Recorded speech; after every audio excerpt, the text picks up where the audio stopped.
I've come out on the road bike for the third time since I've repaired it a couple of weeks ago with new gear cables, and I've come out from Chalgrove on a lovely sunny, semi-sunny evening, as you can see hopefully from the video, which is currently pointing at the sky because I'm not yet on my bike, just standing over it. And I've just turned off the main Chalgrove Cuxham Watlington road, off at the corner, and I'm just going up to Tetsworth at the top of the hill that you can see in just at the top on the other side of the hill here, over to Postcombe.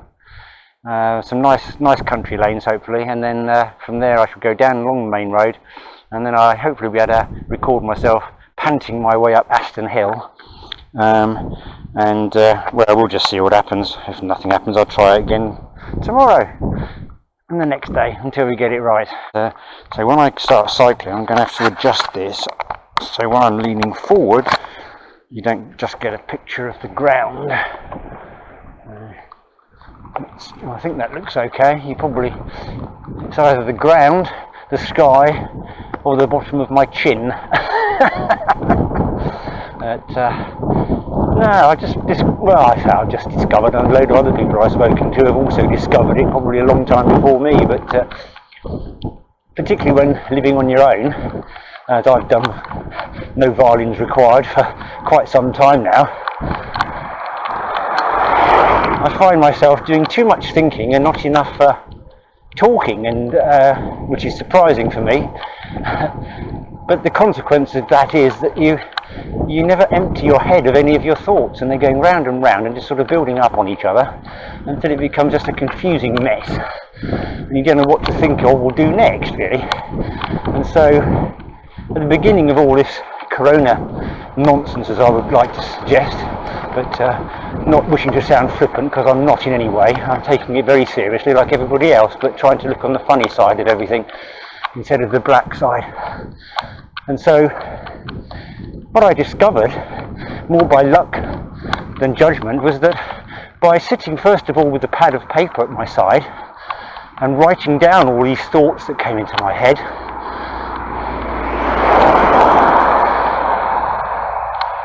I was able to empty my head of all the thoughts that were currently in there in such a way that I no longer needed to think about those thoughts anymore, because I knew with confidence that they were available to me on my, what I later referred to as my external paper hard drive, excuse me, upon which I'd recorded all the thoughts, so I didn't have to think about them anymore.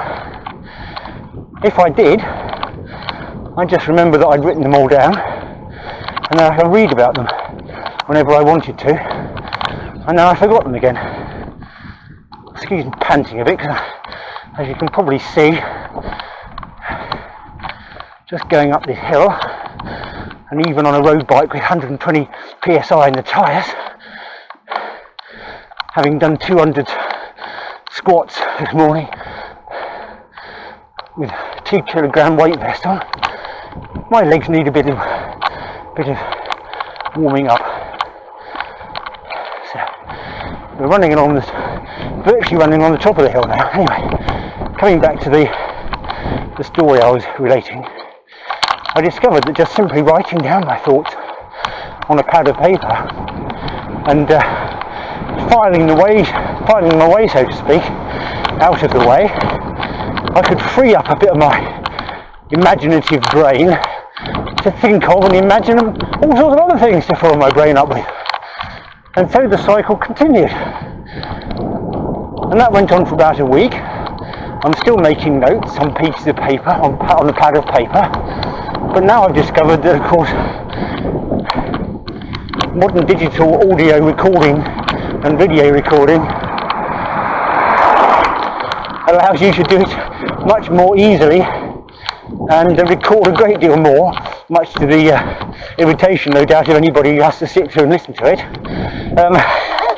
I say in jest. But you can get so much out by talking to, it sounds crazy talking to yourself, it's not really. I'm sort of thinking more in terms of the fact that I'm talking to a mate. and the mate just happens to be, in this case, a video camera and an audio recorder. And then if any of this works out, I can edit some of it down and then share the bits that I think might be of interest and keep the other bits private. But I've been doing that now, out walking and cycling for probably the last 4 weeks, and about a week and a half ago I found myself feeling somewhat different when I got up to the top of Swincoln Hill, Swincoln Church, on my mountain bike with my camera running, and all my thoughts had been emptied out that morning onto an audio recorder. I suddenly discovered, having gone all the way from Chalgrove, about 4 or 5 miles maybe, through the woods, over a field, up a couple of bridle tracks, and up towards the beautiful little church at Swincoln. There's the wind again. But all of a sudden I realised that I'd cycled all that way without having a single thought. The only thing that was on my mind was the present enjoyment of what was a lovely, warm, sunny evening with no wind.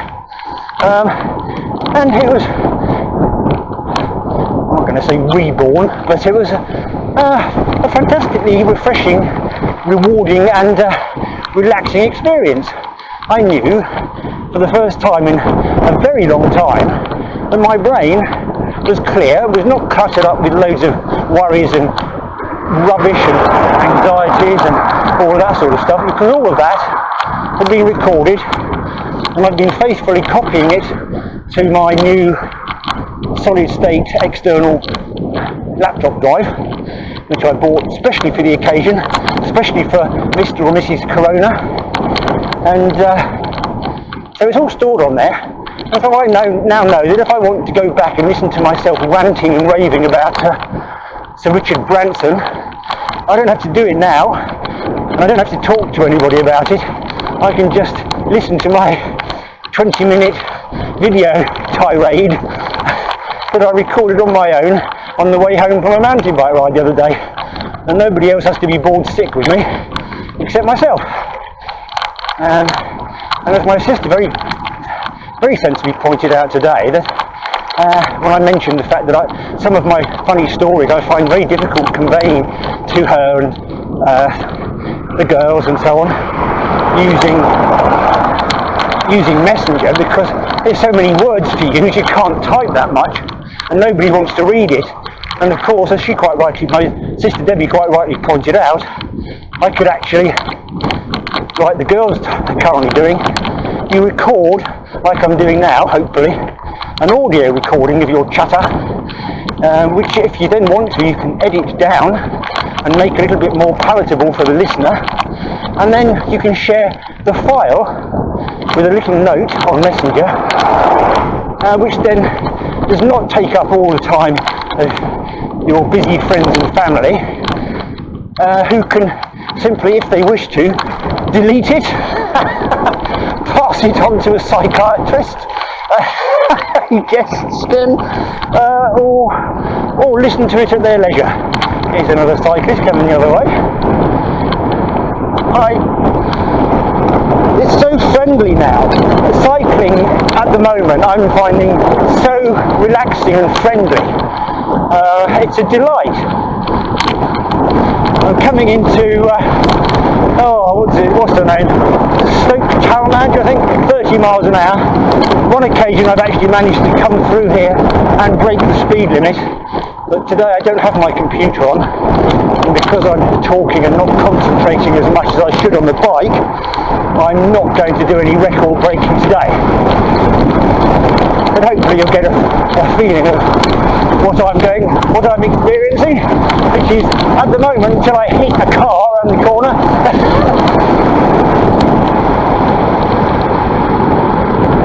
Slow down and have a look.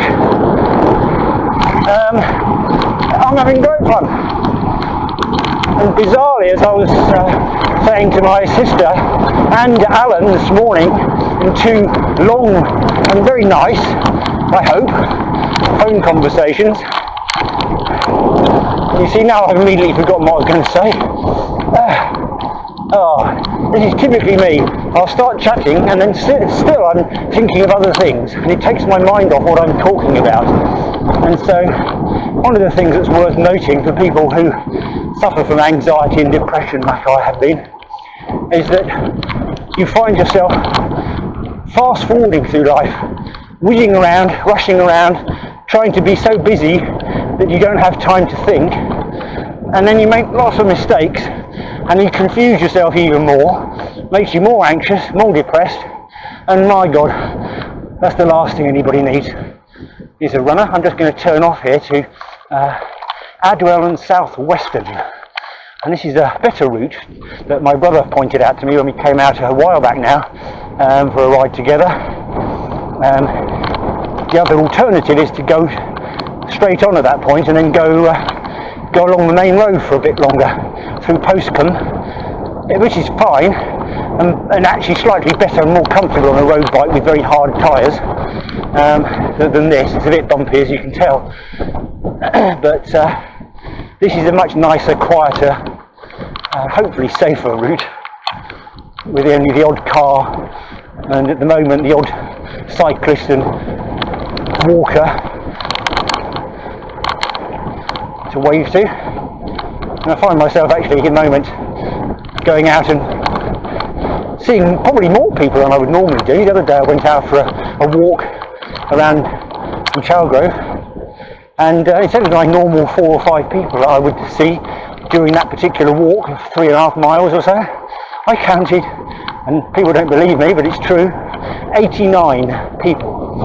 And on the way down, walking along the Berwick Road, which is one of the main lanes rather than road, main lanes into Chalgrove from Benson, there was a queue of pedestrians on both sides of the road, one all behaving themselves properly, but the problem was, as somebody who likes to walk fast, I couldn't get past. Hi there. I couldn't get past anybody, and I felt like I was because we were on the right hand side, walking along the right hand side of the road, I felt not only that I was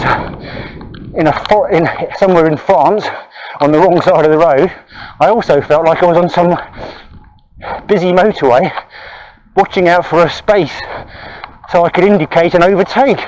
It was very strange, but very amusing at the same time. And then on that very same walk I was chatting to myself, and I came across I went through Cadwell Farm, and as I was coming through the other side of Cadwell Farm, another hill as you can see, as I was coming through Cadwell Farm, there was a lady in riding gear running across a ploughed field, chasing a fully tacked up horse that had accidentally got out of her grasp, and was running across a ploughed field, turning occasionally to stick up a metaphorical 2 fingers at her, saying sort of, "Catch me if you can." And it was very funny. Even she was laughing about it. Well, in public she was anyway. I did later hear her say something like, "Come back here, you bugger!" But by the time I turned round on my walk and come back, she'd actually caught it. I don't know how, but she managed to restable it, and she passed me in a car as she drove out, gave me a big thumbs up and a smile.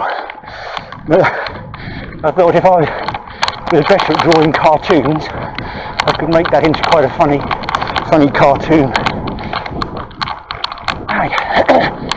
Second little hillock out of the way.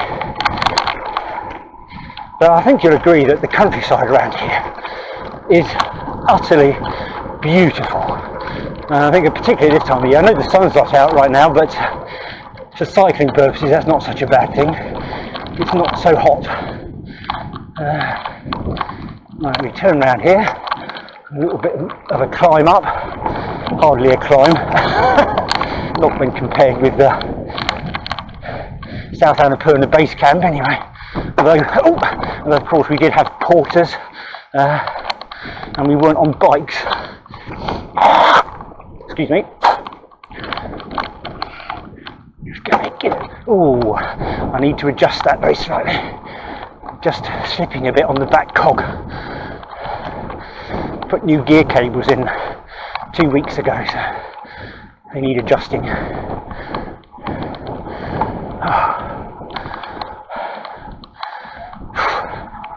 Hello.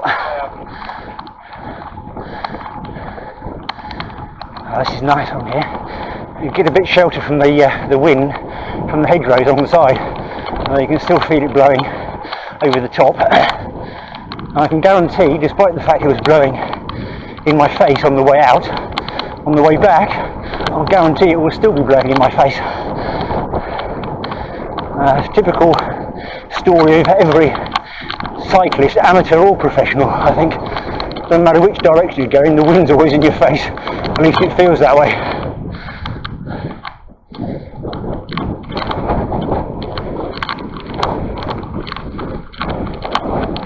Oh, yeah, it needs a light tweak. It might just be one of those. There we go. The bike I'm riding here is a very nice, slightly elderly now, not quite as elderly as I am, Le Monde, which I bought more by accident than anything else.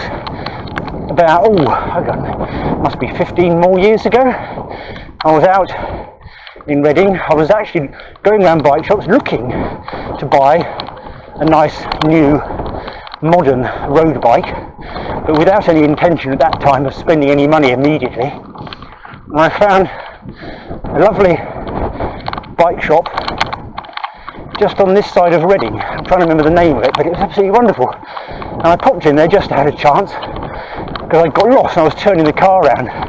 So I popped in and I had a look around, and as I walked in I found what I thought was my perfect bike. It looked just like what I was looking for, and it was an Italian Bianchi racing bike, all beautifully painted and with that aerodynamic tubing and everything.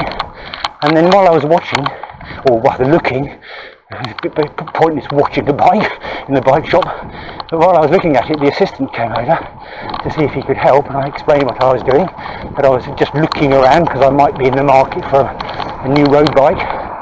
And what drew me to him immediately was that he didn't immediately try and sell me a Bianchi bike. The first thing he said, well, if you're looking for a road bike, and he looked me up and down a couple of times, he said, that's not one for you. He said, Bianchi bikes are lovely bikes, but they're built for smaller, shorter, stouter Italian riders, and you will not find one with a frame big enough to fit you unless you have one handmade, which I wasn't prepared to do at the time.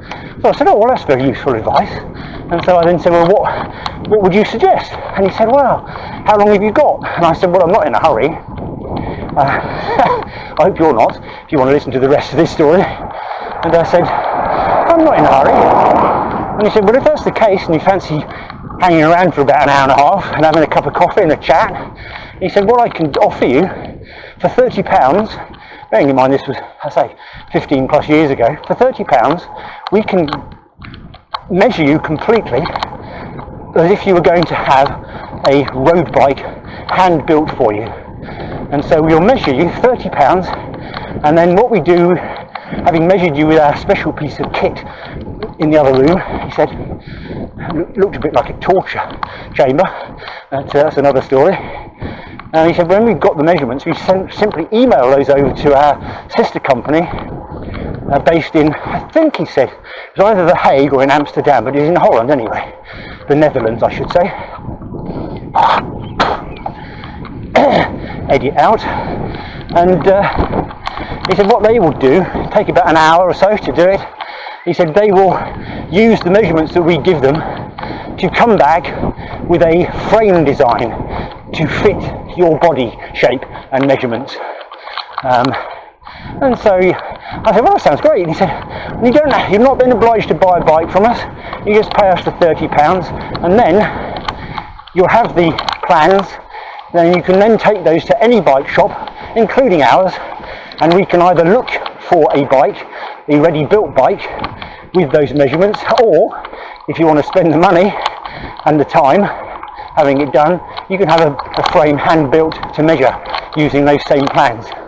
And so true to his word, he went round, had the measuring up session. Oh, here we get a little bit of downhill down here. I'm just going to change up into the big gear in the front, give it a bit of welly.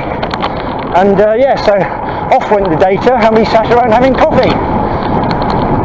I'm going to stop now and I'll start again because it's too windy.